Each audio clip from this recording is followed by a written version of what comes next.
everyone, and welcome to Mellow Monday. Oh, it is very mellow out here.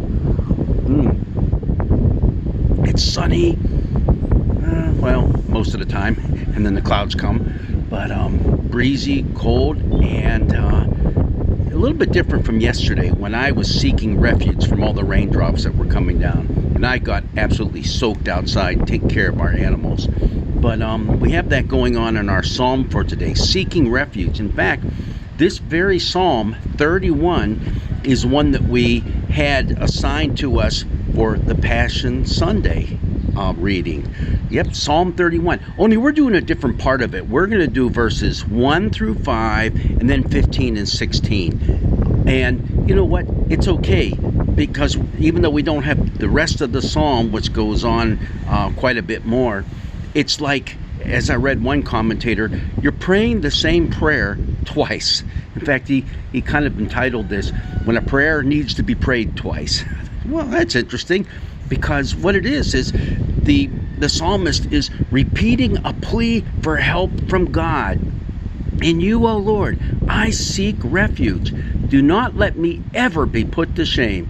In your righteousness, deliver me. So evidently this writer is in some sort of trouble, and it's generic enough that any one of us can pray this psalm and know that, hey, it fits our situation. It very likely fits just about all situations in which you are seeking help, and there's just something that's crushing you, whether it's a person that is oppressing you, or you're a refugee. In fact, another commentator that I read said, hey, you look in this and you know what you see? You see Jesus as both refugee and our refuge. And you're saying to yourself, where do you get that from? It's a psalm. That's Old Testament stuff. Hey, look at this. Verse 5, into your hand I commit my spirit. Where did we hear that from the lips of Jesus? It's the last words that he speaks from the cross, according to the Gospel of Luke. Into your hands I commit my spirit. And that's what makes this psalm, which is a psalm of lament, so powerful. And laments, they cry out to God with petitions. First they voice their complaint to God. Hey, why is this happening to me?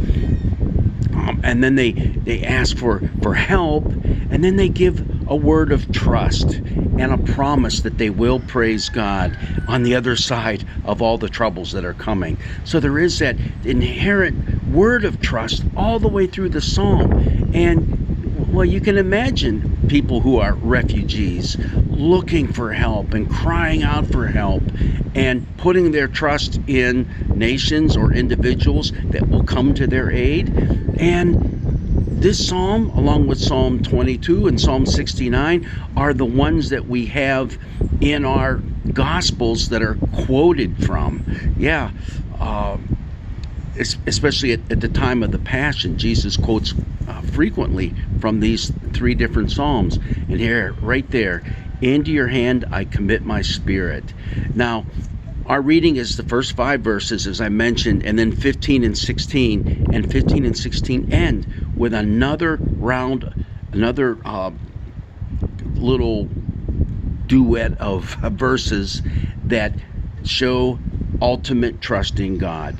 My times are in your hand. Deliver me from the hand of my enemies and persecutors.